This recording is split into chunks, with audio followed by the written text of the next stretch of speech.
morning to Mr. Nico Kleynhans. Good morning, sir. Good morning to you and also to the listeners.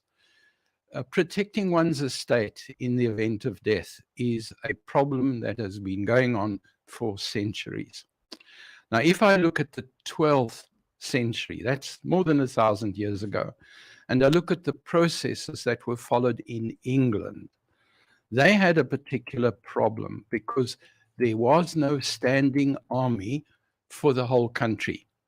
And if the king wanted to declare war, and this was the time of the Crusades, he would simply call the barons and the landowners together and say, you're going to provide 50 troops, and you're going to provide 100, and you're going to provide 200. And that's how the army came together. Now, the problem was that if that baron or landowner died during the war, the land would be confiscated, returned to the king, and the king could then distribute the land in whatever way he wished. And there are plenty of examples of the king putting particular landlords in the front line because he wanted the land. So a whole system of trusts began to develop under English law. And what happened was the baron would call his people together before going to war and would then basically say, I now give my land to someone else. And that person will hold the land on my behalf. But if I don't return, the land has to be given to, and then they would name who is going to inherit. So it was never a situation where the landowner has passed away and there was no other beneficiary. So that process of setting up trusts began simply because families were wanting to protect their particular estates. If we jump a couple of centuries forward, the Roman Dutch law took a slightly different approach. There they said the will had to be drawn up in a particular way. Now I want to come to how we did it in South Africa in 1750.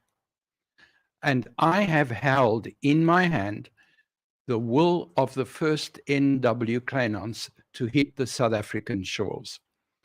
And he had to go before an official of the Dutch East India Company, and he had to draw up his will, and it was then signed in the presence of that official, and that made the will valid. And he said that in the event of his death, the slaves had to be freed. Now, he owned 3 slaves, and it was tradition amongst Christians at that time to free the slaves on the death of the owner. And that's what he particularly did. I know the names of the slaves. I know where they were captured and brought to South Africa, as it were, well, colony, as it was then known. I always find that remarkable because I'm actually descended from slaves, and yet they own slaves as well. But that was how they particularly did it. Now, as time went by, the South African law said that when you draw up a will, you have to do certain things. But then we come to a gap in the law, and that was now my grandfather, who also had my names, because the first son of the first son always had the same particular name. Now, he was engaged to be married to somebody, and then he decided he didn't want to marry her anymore. And he met my grandmother and was going to marry her instead. Now, she realized if he was doing this to the person he was engaged to, he could do this to her. And so she insisted that prior to marriage, she had to inherit. And the document says that she would not marry him until he gave her a donkey cart, until he gave her a horse, and there was a piece of land in the town of Bethlehem. So she, in fact, had what we today know as a prenup. She inherited prior to marriage, so that later, if the marriage broke up, it was quite unimportant to her. She had already invested. But now we get to South Africa, and we get here to 370 years after the 1750s. And now the will says it's got to be handwritten. I mean, it's got to be written document. It's got to have witnesses. It doesn't have to go before a government official anymore. Our world has become digital. And there are people who are drawing up wills and then digitally trying to change the wills. And now if they pass away, those wills have got to go to court, and the courts have got to work out what to do with it. And it's causing endless complications. The other issue we have is Granny draws up a will in 1960, and now her situation has changed. And one particular example is the only part of the estate in Granny's hands is a house. And she signed a power of attorney with her daughter, and the daughter had to look after the estate.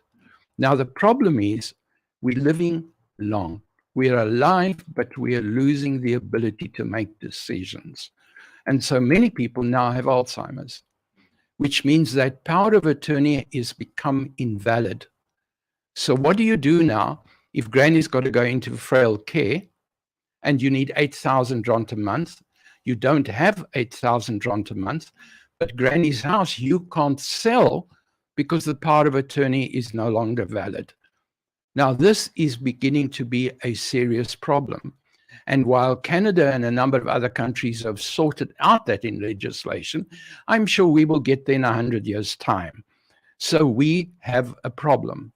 And for those of you who are in that situation, there is a solution.